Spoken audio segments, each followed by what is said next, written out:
Shalom Bracha. Aujourd'hui, Be'ezrat Hashem, nous allons étudier la paracha de Balak. Alors, vous connaissez l'histoire de Balak. Balak, le roi de Moab, voit que le peuple juif s'approche de ses campements. Il commence à avoir peur. Il loue les services de Bilam, le fameux prophète maudisseur. Bilam essaie de maudire et il n'arrive pas. Balak sort en tour dans son camp. Bilam rentre chez lui à la maison. Et voici qu'à la fin de la paracha, nous avons une petite histoire très triste qui nous rappelle ce qui s'est passé avec le peuple juif. Vayeshem Israël Vachitim, je lis avec vous, donc Perek Kafé, Pasuk Aleph. Tout à la fin de la paracha. Vayeshem Israël Vachitim, le peuple juif s'est installé à un endroit qui s'appelle Shittim. Vayachel ha'am liznot el bnot Moab. Et le peuple a commencé à se corrompre avec les filles de Moab. Elles ont appelé le peuple à faire des offrandes à leur Dieu. Le peuple a mangé, et il s'est prosterné devant leurs idoles. Le peuple juif s'est collé. D'accord? C'est littéralement, et Tzamet, c'est comme une. Un lien. Non, c'est pas qu'un lien, justement. C'est un lien très étroit. Tzamoud, c'est on va dire comme une. Adhérer. D'accord? Et le peuple juif a adhéré à Baal Peor. Baal Peor, c'est le nom de la Vodazara, le nom de l'idolâtrie. Vaïcharaf Adonai Israël, et Dieu s'est mis en colère. Donc Dieu dit à Moshe, prends les dirigeants du peuple et prends-les, d'accord, la potence, aux yeux de tous, que la colère divine s'arrête. Dieu, Moshe le chauffait à Israël, et donc Moshe dit aux enfants d'Israël, tuez ceux qui sont avec Baal Peor. Le reste de l'histoire, vous la connaissez. Zimri ben Salou prend Cosbi Batsour, la Midianite, il l'amène devant Moshe Rabbeinu et lui dit, dis-moi, celle-ci, elle est permise ou elle est interdite? Moshe Rabbeinu lui répond, elle est interdite. Et qu'est-ce qu'il fait Zimri ben Salou, donc le roi, le chef de la tribu de Shimon, il va dans sa tente et il se corrompt avec Cosbi Batsour.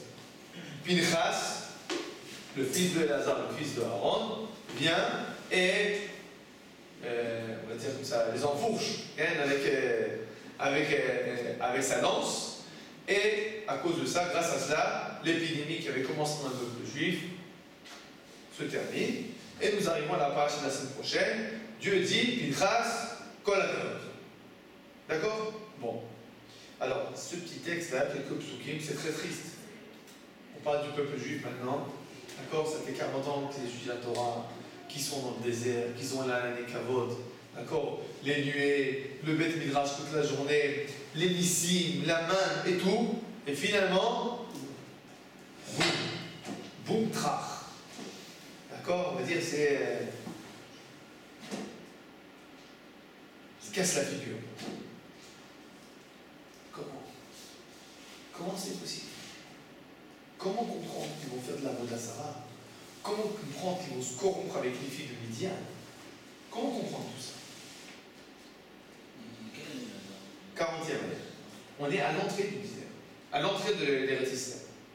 Peut-être on l'avait vu une fois dans le cours où plus on monte de niveau, plus la faute elle peut être grande. Plus la faute elle peut être grande. D'accord, c'est vrai. Mais on a quand même une question forte là, tu te rends compte? C'est vraiment, on arrive après des années de travail, d'élévation, et finalement, je te dis quoi? Alors, tout ça, ça a servi à rien. Aucun niveau. Il a fait 10 ans d'Eshiva et se comporte comme un va-nu-pied. Alors, à quoi ça sert? Pourquoi perdre? Alors, ces questions-là, les Hachem, elles vont nous permettre d'arriver là à comprendre quelque chose de très très important dans la Torah. Et pour arriver à comprendre d'abord ce que la Torah veut nous dire dans ce petit paragraphe, on va devoir lire les paroles de nos sages qui vont nous expliquer ce qui s'est passé exactement là-bas. Et on va mieux comprendre grâce à ça l'impact que les choses ont sur notre vie au jour le jour. Je lis avec vous dans le Midrash, donc, ligne 6, 7. Vechol otan arba'im shana. Le Midrash nous dit, sache que pendant 40 ans, l'or sarou bamidbar. Les Bnei Israël n'ont pas fait de faute. À savoir, ils n'ont pas fait d'idolâtrie, ils ne sont pas corrompus avec les filles, ils étaient des bons juifs. Bon, de temps en temps, ils sont pleins comme des bons juifs. Pourquoi il n'y a que de la manne, pas de la viande, etc. Bon, mais à part ça, c'était des bons juifs. Ils se sont bien comportés. Ah, Tchebaou la Chiti. Jusqu'à qu'ils sont venus à Chiti. Et car, c'est pour ça qu'il est marqué, Vayeshet Israël à Chiti. Et les Bnei Israël sont arrivés au Chiti, Vayachela Miznot. Et ils ont commencé à se comprendre. Chiti. C'est quoi le mot Chiti? Chez Assou, Shtout. Ils ont fait des bêtises. Comme ce qui est marqué dans le passage dans Michelet, Noef Isha Chassarem. Celui qui se corrompt avec une femme, c'est quelqu'un, c'est un essai de l'air. Le peuple a commencé à se corrompre. Yesh Ma'ayonot Shemegadlim Kiburim. Il y a des sources d'eau. Que quand celui qui boit de leur eau, ça devient un homme fort. Veyesh Chalashi. Il y en a quand ils boivent de l'eau de la source, ils deviennent faibles. Yesh Na'im, Yesh Mechoarim. Il y a de l'eau qui fait en sorte que les gens qui la boivent, ils sont beaux. Et il y en a qui sont moches. Yesh Snouim. Il y a des eaux qui font que les gens ils sont modestes, pudiques. Veyesh Toufim Bezima. Il y a des eaux qui font que ceux qui les boivent, ils sont entraînés à la corruption, à se comporter mal avec les filles. Ou Ma'ayan Shitim Sheznotaya. Sache, la source qui est à Shittim, c'est une source de débauche. Vous Mashkalisdom. Et c'est la source qui donne de l'eau à qui? À la ville de Sdom. En fait, on se trouve juste à côté de Sdom. À Tamot Secham, c'est ce qui est marqué dans Bereshit. Aya Nashim Ashabao et les Chaotzem et les Nouvelles Narantam. À l'espoir de Lot, les gens de Sdom, qu'est-ce qu'ils ont voulu faire? Ils ont voulu se corrompre avec les anges. C'est-à-dire que même, en fait, il s'agissait de relations homme-homme, homosexuelles. Ou le fils chez Nitkalel auto-mariage. Du fait que ce mariage, cette source, elle a été maudite, il a dit là-bas au monde futur, à Kadosh Baruch Hu, il va s'en débarrasser. Alors, qu'est-ce que le Midrash là, il est en train de nous raconter? Il lui dit, sache que l'endroit de Shittim, c'est pas un endroit, on va dire comme ça, c'est pas ça, anodin, d'accord? C'est pas un endroit innocent. C'est pas un endroit innocent. L'endroit de Shittim, c'est un endroit où il y a une source magique. Que celui qui boit de l'eau là-bas, il devient débauché. D'où les Midrash ils apprennent? D'où le Midrash il apprend ça? Israël, d'accord, je regarde l'histoire, mais pourquoi le Midrash il nous dit ça? Pas du tout. Regardez, je vais vous donner quelques points importants à réfléchir. Comment notre chapitre il commence? Vayeshet Israël. Vayeshet Israël Bashittim. Vous avez une question en disant ça? Ils sont installés à Shittim. Oui, bon. Quelle question on peut avoir? Elle devait se passer, non? Il ne devait pas. Chaque fois, il y a un campement.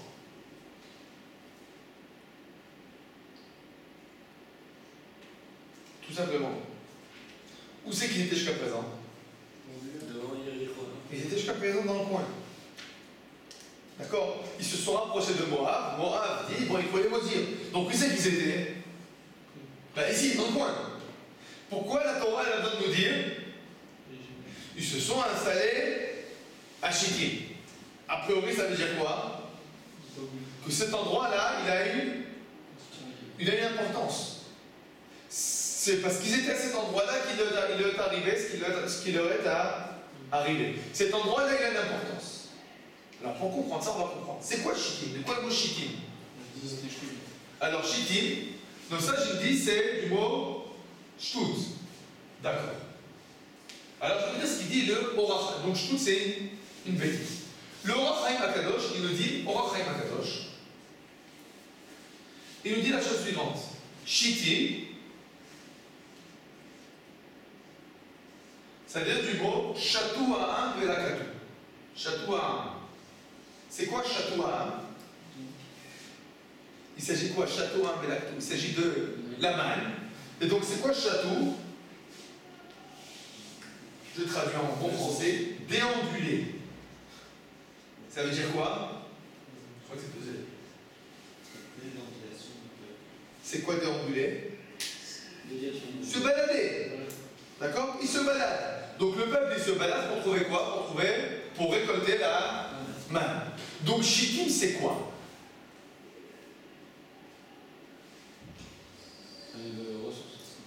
Bon, c'est un lieu où on se promène.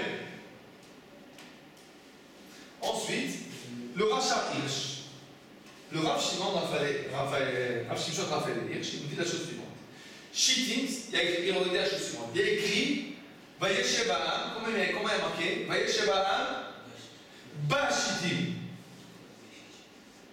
Et pas Be Chittim. Différent de Be Chittim. Quelle différence il a écrit Ba Chittim ou Be Chittim? Je vous écoute.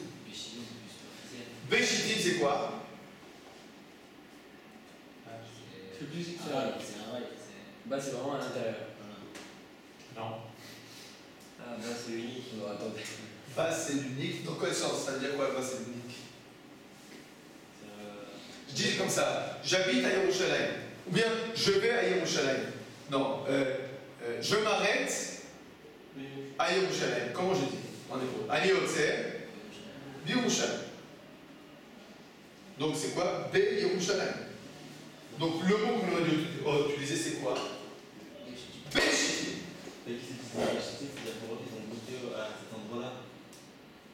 Il s'installe. Ouais, c'est ça. Non, c'est Be Chittim. C'est quoi Be Chittim? C'est quoi Ba Chittim? Regardez, quand je dis Be Chittim, c'est quoi le nom d'endroit? Chittim. Et donc je dis, il faut s'arrêter, Be Chittim. Si je dis Ba Chittim, c'est quoi le nom d'endroit? Ha Chittim. C'est le nom d'endroit. Et donc, quand je dis là, si je dis Be Ha Chittim, au lieu de dire Be Ha Chittim, comment on dit? Ba Chittim. Vous avez compris? En hébreu, si je dis Ba, ça veut dire qu'en fait, c'est un endroit que on dit. Il faut traduire, c'est un peu. Ha Chittim, c'est les Chittim. Et Chittim, c'est le nom d'endroit. Vous avez compris? Donc, quand il y a marqué Be Chittim, c'est un endroit qui s'appelle Chittim. Mais quand il y a marqué Ba Chittim, ça veut dire ils étaient à Chittim. Qu'est-ce que ça veut dire qu'on appelle à Chittim? Particulier. C'est un endroit spécial. Tout le monde le connaît. Quand tu dis quelque chose, quand tu dis par exemple, quand il est grand, tu dis le grand, ça veut dire quoi? Celui qui est spécialement grand. D'accord? Quand tu vas dire dans une classe, il y a des grands, bon, et tu vas dire il y a le grand, c'est quoi? Le plus grand. Donc quand tu dis Chittim, bon, l'endroit qui s'appelle Chittim, Chittim, l'endroit qui s'appelle Chittim, c'est pas n'importe lequel. Alors qu'est-ce que ça veut dire? Cet endroit-là, en fait, de Chittim, c'est quoi? C'est un endroit très particulier, d'accord? On va l'appeler comme ça, Chittim, avec tous les, comment ça s'appelle? Comme ça, Chittim, ça brille. C'est Dallas, Chittim. Dallas. Ça brille dans tous les sens, t'as les casinos, etc. Pourquoi je dis que c'est Dallas Shittim? Parce que c'est un endroit où quoi? Qu'est-ce qu'on fait là-bas? On se promène. Et c'est quoi le mot Shittim en hébreu? Shittim, vous savez ce que c'est Shittim en hébreu? Shittim, c'est un arbre qui donne de l'ombre. D'accord? C'est un arbre qui donne de l'ombre. Donc c'est quoi Shittim? C'est un endroit où il y a des arbres qui donnent de l'ombre. Au sein de quoi? Non. Au sein du désert. Donc tu as le désert dans tous les sens. Et il y a un endroit où il y a quoi? De l'arbre, des arbres, de l'ombre, une source, une oasis. Et comment on appelle ça? Ha-Shittim. Tu vas où? À Dallas. Tout le monde a compris. Tu vas maintenant, qu'est-ce que tu vas faire maintenant? Tu vas t'éclater. C'est un endroit où tout le monde va, pourquoi? S'éclater. C'est ça Shittim. Donc les Bnei Israël sont installés où? À Dallas. L'endroit où quoi? Tout le monde va pour s'éclater. Les cocotiers, les oasis, les filles avec les, comme s'appelle les fleurs là, comme ça. C'est ça Shittim. C'est ça l'endroit. Donc c'est pour ça qu'on l'appelle comment? Ha-Shittim. C'est pas ça un simple endroit où il y a des, comme ça s'appelle, il y a 3 cocotiers et 2 palmiers. Non, c'est comme ça s'appelle, c'est les îles Caraïbes. Vous voyez les photos qu'on a dans les trucs avec une plage comme ça, avec 2 cocotiers? C'est l'ensemble, c'est que ça dit, quand tu vois la photo, tu te dis quoi? Je veux plonger, n'est-ce pas? Donc c'est symbole quoi? Vacances. Alors c'est quoi le club med de l'époque? Les Shittim. Et les Bnei Israël, où c'est qu'ils arrivent? À Shittim. Alors nos sages, qu'est-ce qu'ils nous disent? Qu'est-ce qu'il y a à boire à Shittim? Il y a de l'eau de débauche. Pourquoi? Parce qu'avec un endroit pareil, avec une ambiance comme ça, les cocotiers, l'eau fraîche, alors que tout dedans c'est le désert, qu'est-ce qui se passe? Le bonhomme il a envie, on va dire en français comme ça, il se lâche. D'accord? Terminer, comme ça s'appelle, d'être étriqué dans les tentes, etc. Non, tranquille. Et nous ça je dis, cet endroit-là, ils se sont arrêtés à Shittim, tu comprends immédiatement quelles vont être les conséquences. Quelles vont être les conséquences? Qu'est-ce qu'ils vont faire là-bas comme Avodah Zarah? Péor. C'est quoi Péor? Qu'est-ce qu'on fait à Péor? Alors, Péor, ça vient du mot éléphant, ça veut dire se dénuder. Et qu'est-ce qu'on fait devant Péor? Comment on sert Péor? Vous savez qu'on fait Péor? On lui tourne le dos. On enlève sa culotte. Et on fait ses besoins devant M. Péor.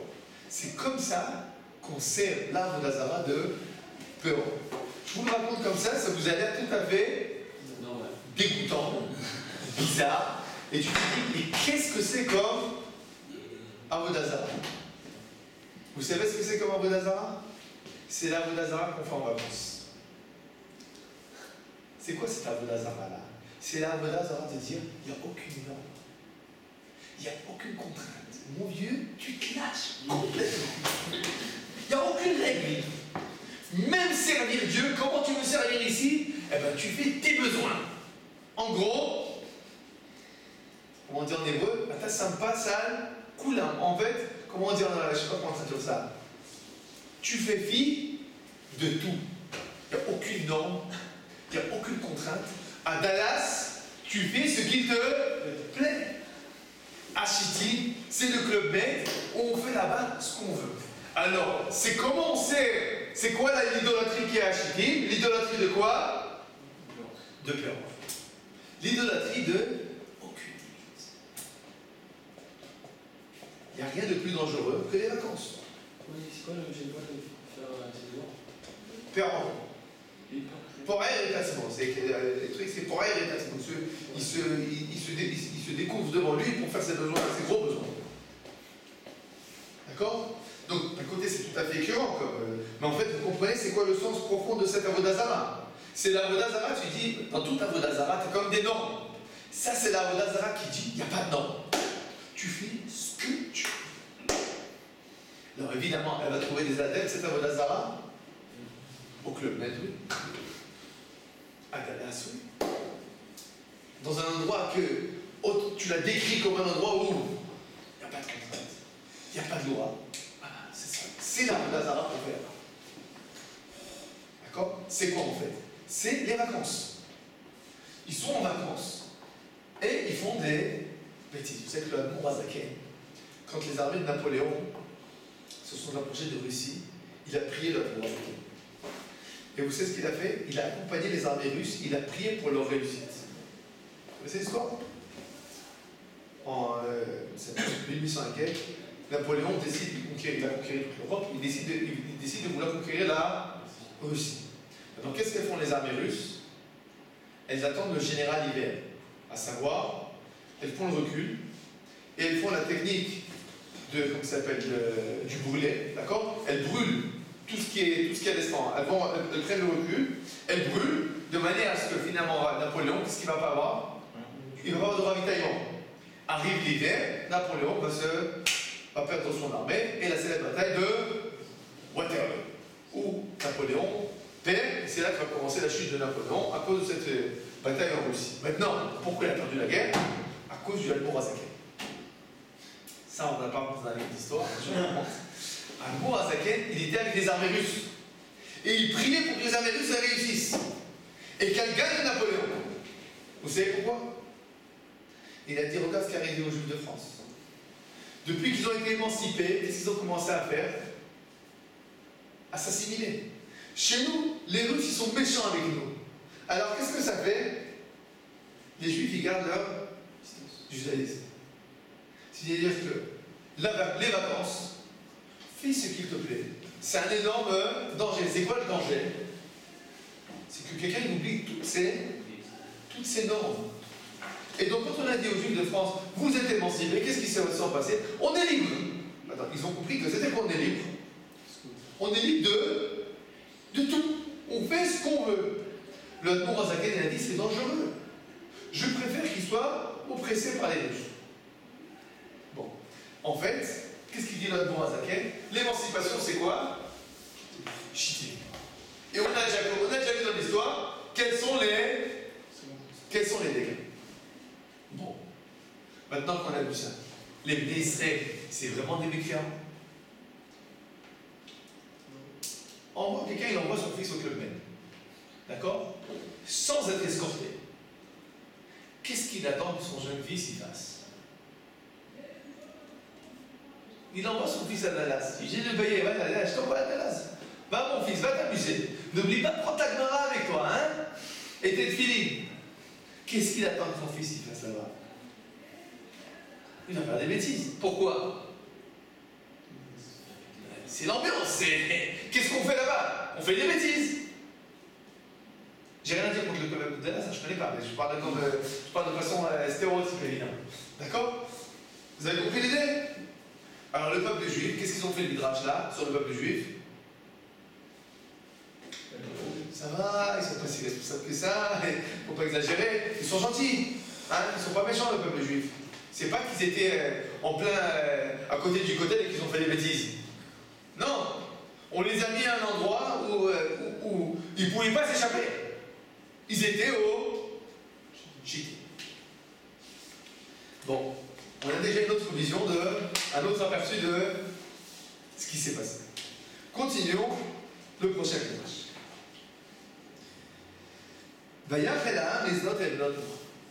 Alors, le peuple juif a commencé à se corrompre avec les filles de Moab. Et le midrash nous raconte la chose suivante.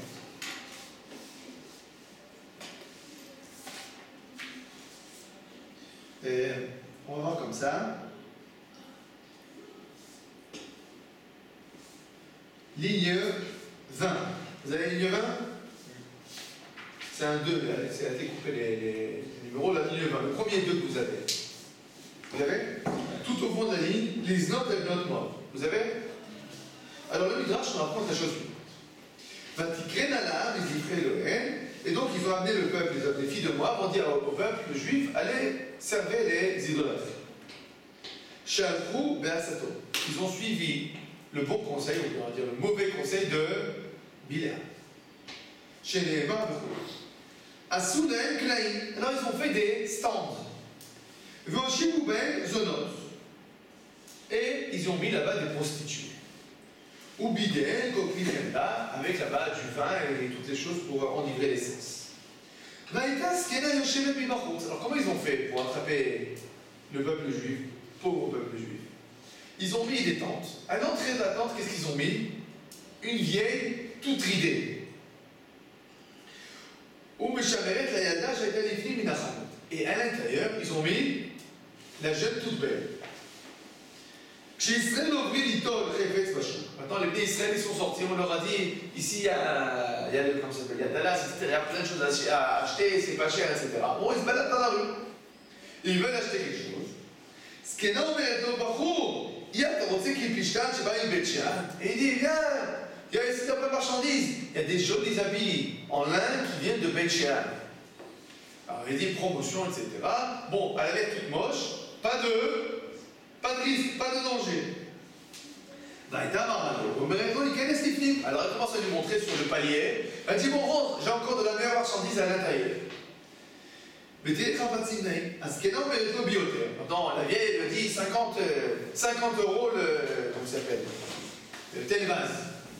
À l'intérieur, rien qu'il rentre un pas, la jeune à l'intérieur, elle dit, moi je te le vends à 40. Alors qu'est-ce qu'il fait? Bon, il rentre encore un pas. Après cela, elle dit, alors la jeune, qui est à moitié nue, elle lui dit, viens, c'est toi, tu es à la maison chez toi, tu es ici à la maison. Et qu'est-ce qu'elle lui fait? Elle lui sort du vin. Et elle lui dit, pourquoi vous les goïms, pourquoi vous les juifs, vous nous haïssez tellement les goïms? Qu'est-ce qu'on vous a fait? On vous aime tellement, nous les goïms. Alors elle lui sort du vin. Elle lui sort des gâteaux. Et elle lui sort à manger. Bon, le vin il commence à monter, les odeurs, etc. Et qu'est-ce qui se passe avec notre pauvre petit juif? Il a été happé dans le, comment ça s'appelle, par le hameçon de la Goya. Et qu'est-ce qu'il fait? Alors il dit, bon, si je suis là, on fait des bêtises. Et qu'est-ce qu'elle lui dit? Non, il faut que tu fasses de la Vodazara. Qu'est-ce qu'il dit le juif? Moi, renier ma religion, jamais. Il dit, mais non, mec, tu rentres à l'église, rien du tout. Rek, tu fais tes besoins devant Baal Péor. C'est pas vraiment une vraie religion. Rek, tu rentres à l'église, c'est pas sérieux. Et qu'est-ce qu'il dit le pauvre petit juif? Bon, d'accord. Et finalement, il finit par se marier chez Baal Péor à l'église. Vous avez compris? L'histoire de... C'est ça l'histoire de Chiti. C'est qui les responsables? D'après le Midrash, c'est qui les responsables? C'est les goïs. D'accord? Le pauvre petit juif, il est parti faire ses études à la fac en France. Tranquille, tout à fait innocent. Et qu'est-ce qui s'est passé là-bas? D'accord? La prof, elle n'a pas l'air, elle fait pas peur, la prof, d'accord? Elle est vieille, elle est bien habillée, etc. Le problème, c'est quoi? La jeune élève qui est à côté, qui se dit, ça va? La prof, elle dit, je te le fais à cher, l'élève dit, je te le fais pas cher. Et qu'est-ce qui se passe avec notre pauvre jeune? Eh bien, il tombe. Il tombe. C'est qui les responsables? Non. Non? La Goya? Regarde ce qu'elle a fait. Elle le cherche. Elle a fait tout un attrape-nigo. Elle a fait tout un stratagème. Elle a fait des études pas chères. Elle a tout fait pour que tu restes. Et qu'est-ce qui se passe?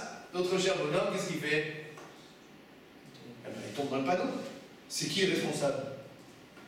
C'est la Goya. C'est la Goya qui est responsable. C'est vrai, c'est ce qui est marqué dans la Torah. Dites-moi maintenant, regardez. Ça, c'est ce qui est marqué dans le Midrash. On lit le Midrash. Dites-moi, chers amis. On lit le Midrash. La première lettre, lettre Kavret. La deuxième lettre, lettre Kavgimel. Qu'est-ce qu'on peut dire de nos chers petits juifs qui sont à Chittim? Pskim. Le pauvre. Vraiment, tu te rends compte. Tu te rends compte. C'est des pauvres. Eux, ils étaient tous sérieux. Ils sont venus faire leurs études. Tac! Qu'est-ce qu'on n'aura pas fait comme guet-apens? Et tu te dis, c'est vrai. Les pauvres. Dites-moi, est-ce que c'est marqué dans la Torah comme ça? Qu'est-ce qui est marqué dans la Torah? Tu peux nous lire la traduction? Dis-nous la traduction.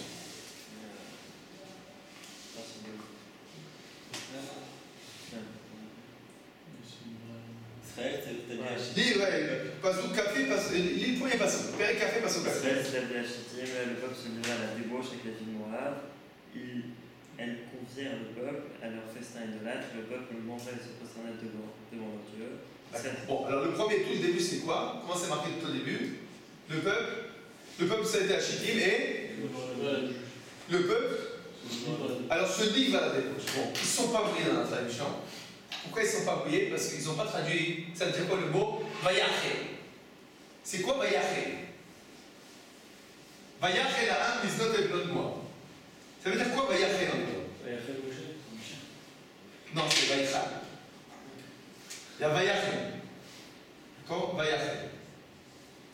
Alors, il y a 3 explications pour Vayaché. Première explication, commencer. Comme les Atrides. Ça veut dire quoi? Le peuple juif, il a commencé. C'est peut-être qu'ils ont voulu dire quand ils se livraient. Bon, ils ne sont pas mouillés. La vérité, c'est ils ont commencé. Donc c'est marqué dans le chat, c'est qui les responsables? Le peuple, les juifs. Bon. Deuxième explication, Vayaché, il chante Choulin. C'est d'accord Choulin? Non, pas Cholé. Choulin. On a Kodesh. Et on a Chol. Donc en fait, ils étaient des gens saints, et maintenant ils ont baissé de niveau. Donc c'est le mot Chouli. Troisième explication. Donc Vayachel, donc le peuple, quand il s'est débauché, ils sont devenus des gens de Chouli. Maintenant, c'est qui les responsables? Là, c'est pas marqué. On ne sait pas à cause de qui. Troisième explication, Vayachel, Milchon Kitri, aussi, ça veut dire commencer. Mais, ça veut dire que c'est eux qui ont cherché des filles de Moab. Mais ils ont commencé par la prostitution et ils ont terminé par la Odaza. Donc c'est Itri les Znout, Siem, Avodaza. D'accord? Bon. D'après les 3 explications, c'est qui est responsable? Bon, il y a 2 qui ne se mouillent pas. C'est qui est responsable? Mais il y en a une qui c'est très clair. Le peuple juif, c'est lui le responsable. Et qu'est-ce qu'il fait le Midrash? Il plaide. Qu'est-ce qu'il plaide le Midrash pour le peuple juif? Innocent, non coupable. C'est pas juste. C'est pas ce qui est marqué. Dans les psukim, il a marqué le peuple juif, il est coupable. Coupable! Et le Midrash, qu'est-ce qu'il fait? Mais non, le pauvre, il n'a rien fait, ils ne sont pas responsables. C'est elle! C'est elle les responsables. Regarde comment elle se comporte. C'est elle, c'est pas lui. Lui, c'est, comment ça s'appelle? Un corban. Comment ça s'appelle? C'est un. Hein? C'est un. Victime. C'est une victime. Bouc émissaire. Oui, d'accord, c'est. Lui, c'est une victime. Il n'est pas responsable. Rendez compte, on transforme le bourreau, d'accord? On transforme la victime, on transforme le bourreau en victime. La Torah, elle nous a dit, c'est eux qui ont fait. Et le Midrash, il vient et nous dit, non, ils n'ont rien fait. C'est qui a raison? C'est une bonne question, ça. D'où les Midrash, d'où ça, je vous raconte que non, ils ne sont pas responsables, c'est elles qui ont commencé. C'est pas ce qui est marqué dans la Torah. Je sais pas ce qu'on après. Qu'est-ce qui est marqué dans ce après? Après la traduction écrite, on vient au peuple à leur festin idolâtre. Oui, ça c'est après, ça la Vodazara c'est après. Mais la prostitution c'est qui? C'est eux.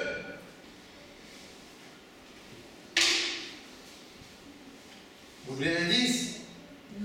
Bon, prenez Père Lamed Aleph, pas sous peut-être va.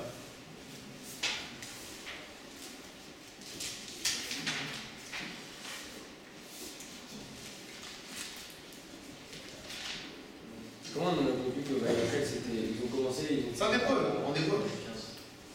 En hébreu, Vayachel, c'est commencé. Oui, mais par contre, ils ont fini la Avodah. Vayachel, Bagadol, Echel ou Bakaton Kila. Où c'est que c'est marqué? Bagadol, Echel ou Bakaton Kila. Vous connaissez ce pasouk? C'est marqué quand ils ont cherché le verre de vin qui a été pris à Yosef. Ils ont commencé par le grand, ils ont terminé par le petit. Comment on dit ils ont commencé par le grand? Bagadol, Echel. Alors qu'est-ce qui est marqué dans Père Kamédel, Pasuk Tedva? Tuer les femmes. Hein? Tuer les femmes. Il faut tuer les femmes, pourquoi? C'est elles qui ont amené les enfants d'Israël. C'est elles qui ont amené les enfants d'Israël à la débauche. D'accord? Quand, dans la paracha prochaine, non, paracha Matot, d'accord? Paracha Matot, dans 2 parachiotes, Akadosh Baruch Hu va dire il faut venger la vengeance des Bnei Israël de qui? Des filles de Midian. Pourquoi? Parce que c'est elles qui les ont débauchées. Donc qu'est-ce qui est marqué dans la Torah là-bas? C'est qui les restants de la débauche? Les filles. Comme le Midrash. Ah, attention. Donc maintenant, nous avons une contradiction dans la Torah. Oui. Le Midrash, là, il est avec les psukim qui disent que c'est les filles qui sont les débauchées. C'est elles qui ont commencé. Mais ici, qu'est-ce qui a marqué? C'est eux qui sont responsables. C'est eux les débauchés. Qui c'est qui a raison? Parachat Balak ou Parachat Matot?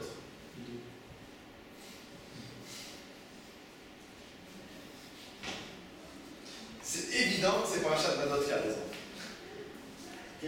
C'est évident. Parachat Matot. C'est elle les débauchée. C'est elle les responsables. Vipère. D'où je sais que c'est les vipères. Pourquoi c'est le chat? C'est écrit clairement dans la Torah. C'est écrit clairement dans la Torah. Là, le Vayachel, on a déduit. Non, là, c'est clairement, le peuple a commencé à faire de la débauche. Parfois, il y a des Juifs qui retournent en France. Parfois, il y a des Juifs qui retournent en France. Non, pourquoi c'est clair que c'est elle les débauchés? C'est une nature. Bon, C'est 40 ans qu'ils sont. c'est qui ces filles-là? Bien. Des filles de Midian. Et d'où encore? De moi. Et là où c'est qu'on se trouve?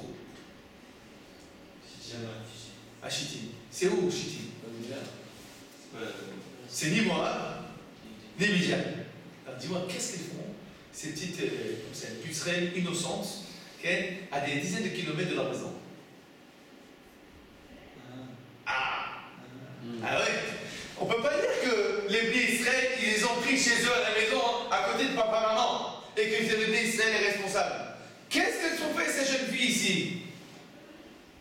C'est forcément qu'elles sont venues pour faire des bêtises. Elles ont entendu un guet-apens au Bnei Israël.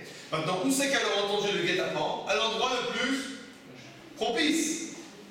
Où c'est qu'elles ont entendu le guet-apens? À Chittim. D'accord? Elles sont parties à Dallas. Là-bas, les attraper. Elles sont parties les attraper là où elles savaient qu'ils allaient arriver et qui sont dans une ambiance propice à faire des bêtises. Elles sont innocentes? Pas du tout. Si on avait dit que les Bnei Israël étaient partis à Moab et qu'ils ont trouvé là-bas des filles, j'aurais dit, les pauvres filles, elles ont été kidnappées par les Juifs. Non, c'est pas du tout le cas. Les pauvres garçons, ils ont été kidnappés par les Moabites. C'est elles qui sont venues les chercher. Bon, c'est qui a raison? Le Pasuk. Parachat Matot. D'accord? Comme ce qui est marqué dans le Midrash. Mais alors la question qui se pose, c'est quoi? Pourquoi dans la Torah c'est pas marqué comme ça?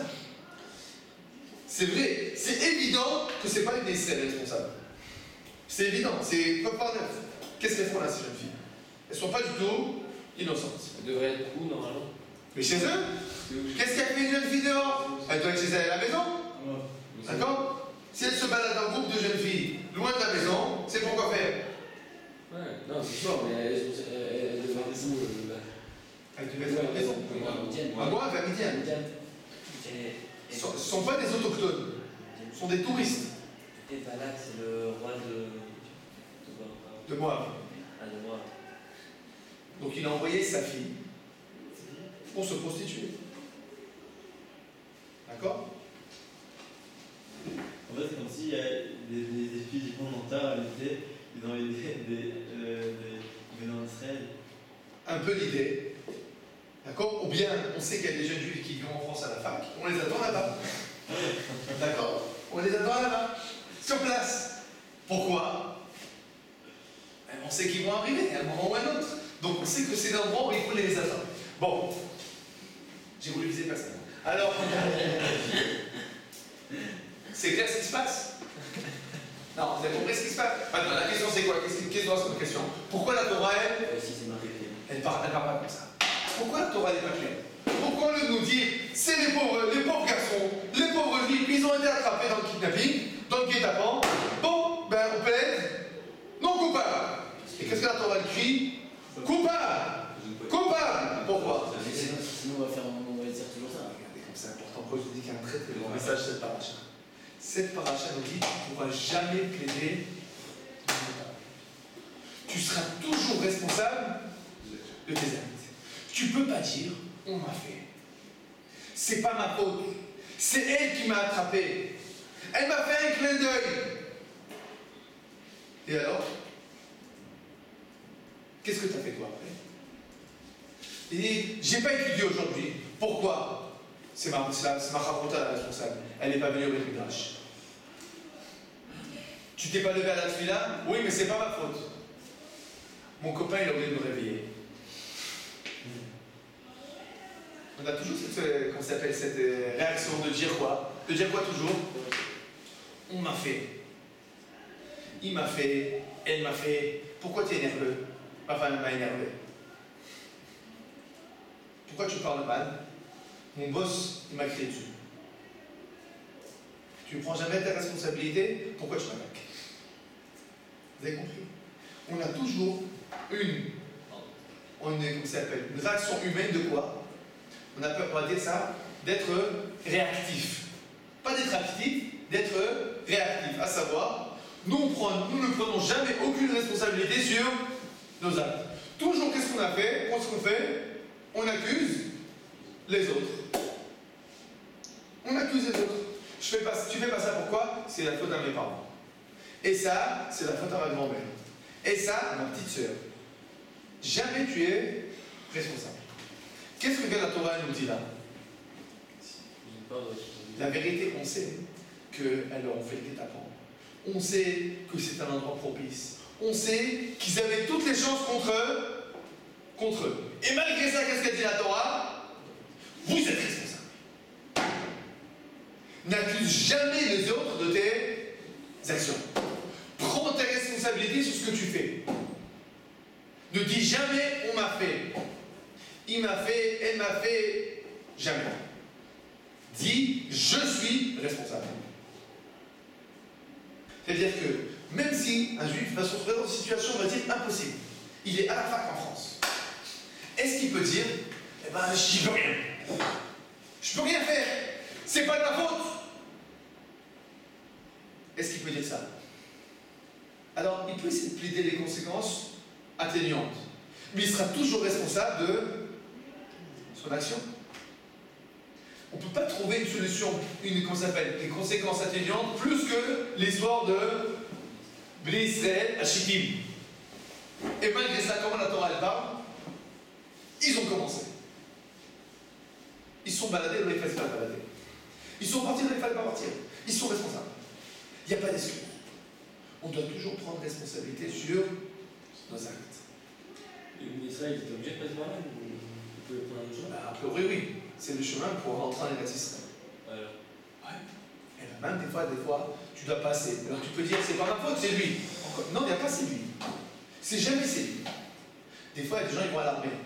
Qui disent, c'est pas ma faute, ils ont mal parlé à côté de moi. Et c'est pour ça qu'ils parlent mal. Il n'y a pas d'excuse. Jamais de la vie.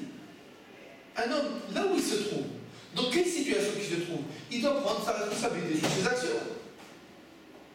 Alors des fois dans la vie, il y a des passes plus faciles. Des fois des passes plus difficiles. Et des fois, on n'a pas le choix. On se retrouve dans une situation difficile. Et alors quoi? Alors maintenant, il n'y a pas le choix. C'est tout. J'ai des conséquences atténuantes, donc quoi? Donc, je ne prends pas la responsabilité. Non! Ça n'existe pas chez nous, ça. Torah, la première fois qu'elle nous raconte l'histoire, comment elle nous raconte l'histoire? Les Bnei Israël ont commencé. Bon, après, on va se rendre compte qu'ils n'ont pas tellement commencé que ça. On les a beaucoup aidés. Mais la Torah, quand elle nous décrit l'histoire, elle ne nous raconte pas comme ça. Parce que la manière dont la Torah, elle nous décrit les événements, c'est la manière que la Torah a de nous éduquer. C'est-à-dire que même quand je vais raconter une histoire à mon fils ou à ma fille, là, je peux lui raconter tout dans une histoire dans le sens que le bonhomme, on lui a tout fait. Il est toujours irresponsable. Ou bien je peux lui dire, il a décidé, il a fait, il s'est rentré dans le pétrin, et voilà les conséquences. Il y a une histoire extraordinaire sur Rabbi Zoucha de Napoli. Vous avez entendu parler de Rabbi Zoucha? Rabbi Zoucha de Napoli, on va dire, c'est une figure d'élite dans la Chassidut. Et l'histoire nous raconte que Rabbi Zoucha de Napoli, il habitait à Napoli. Voilà. Et il y a un jour le Rav de Napoli, un Talmid Chacham, pas forcément le Rav, mais un Talmid Chacham, un grand Talmid Chacham qui habitait à Napoli, qui vient le voir. Et il lui dit, Rabbi Zoucha, il faut que tu me donnes ton secret. Il dit, secret de quoi? Il dit, toi je te vois toujours en bonne humeur, heureux, souriant. C'est quoi ton secret? Je lui ai dit, ah, tu sais, il y a 2 jours, il y a eu le mariage de Moshe, comment s'appelle, le riche de la ville. Il dit, oui. N'est-ce pas que tu as été invité par son fils? Il dit, oui, comment tu sais? Je sais. Il avait une liste, son fils dans la main. Oui. N'est-ce pas que dans la liste, tu t'attendais à être noté en premier? Oui. Et n'est-ce pas que tu as été marqué que 4e? C'était pas... Ça t'a fait du mal, n'est-ce pas? Tu t'es senti comment? Moi, en lieu d'être le premier invité, j'étais que le 4e. Et tu t'es dit, évidemment, si c'est comme ça, je vais lui montrer comment on se comporte avec les rabbins. Comment ça? Moi, il m'invite qu'en 4e, au lieu de m'inviter en premier, je vais arriver en retard. Pour l'éduquer et lui montrer comment on se comporte avec les gens de mon rang. Bon, tu arrives en retard. Ce qui s'est passé, c'est qu'il ne t'a pas attendu. C'est vrai, il ne m'a pas attendu. Et tu es arrivé, et les tables étaient déjà prises, et les victuailles, et tout le monde était déjà assis. Et tu t'es retrouvé être debout avec aucune place. Et tu t'es dit, comment? Il ne m'a pas attendu? Il ne m'a pas mis ma place? Il ne s'est pas occupé de moi? Bon, et tu lui as dit à voix haute, comme ça, Shalom Aleichem, Mazal Tov, comme ça, il fait attention à toi. Bon, il a trouvé un temps que mal, il a bougé un peu des coudes, il était assis à quelque part. Bon, ils sont partis à la cuisine, on cherchait quelque chose, c'était pas grand chose. Bon, il t'a mis une demi-cuisse de poulet, ce qui restait quoi.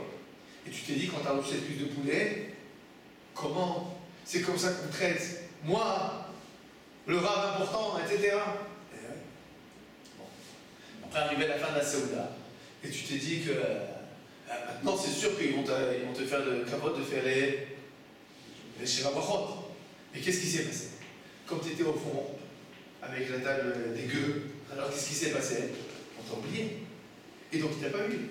Et après tu es rentré chez toi, t'as maudit ton père, t'as maudit ta mère, t'as maudit ta femme, t'as maudit tes enfants, t'as maudit tout le monde de tous les malheurs qui se sont arrivés. Et le rabbin me dit, c'est vrai, tout tu sais. Et Rabbi Zoucha de Napoli dit, tu sais, racontez-moi comment à moi ça m'est arrivé cette histoire. Il dit, ah, toi aussi t'es invité, c'est vrai? Je lui dis, ben oui.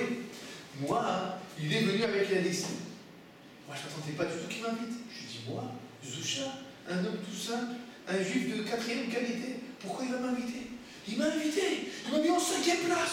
Alors j'ai embrassé celui qui m'a amené. Je me dis, comme ça il m'aime, qu'est-ce qu'il est gentil, extraordinaire. Alors je me suis dit, s'il est tellement gentil avec moi, je ne vais pas venir en retard, je vais venir à l'avance pour l'aider. Je suis arrivé 1 heure avant tout le monde, j'ai commencé à ranger les tables, mettre les fleurs, etc.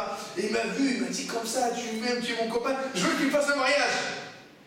Bon, alors j'ai fait le mariage. Bon, j'ai fait le mariage, il m'a dit, tu vas pas partir comme ça. Tu t'assois avec nous à la table, comment ça s'appelle, la table d'honneur. Je me suis assis au table d'honneur en plein milieu. C'est pas de ma faute, hein, c'est lui. Vraiment extraordinaire. Et évidemment, ils m'ont donné à manger, à boire, etc. Bon, j'étais à la table d'honneur, donc quand on arrive au Shabbat, j'ai fait les chapeaux, je suis rentré à la maison, j'ai béni mon père, ma mère, ma femme, j'ai béni le monde entier.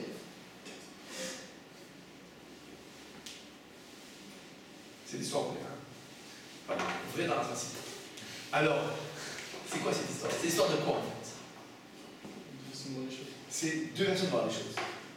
Le premier rap, c'est quoi? Tout le temps en train de réagir. Il dépend tout de l'autre. L'autre, il a marqué en quatrième, ça y est. Il m'a marqué en quatrième, la vie est terminée. Et il attend quoi? Que l'autre il agisse, que l'autre il fasse, que l'autre il invite, que l'autre il le pousse. Donc qu'est-ce qu'il fait tout le temps? Tout le temps en train de réagir.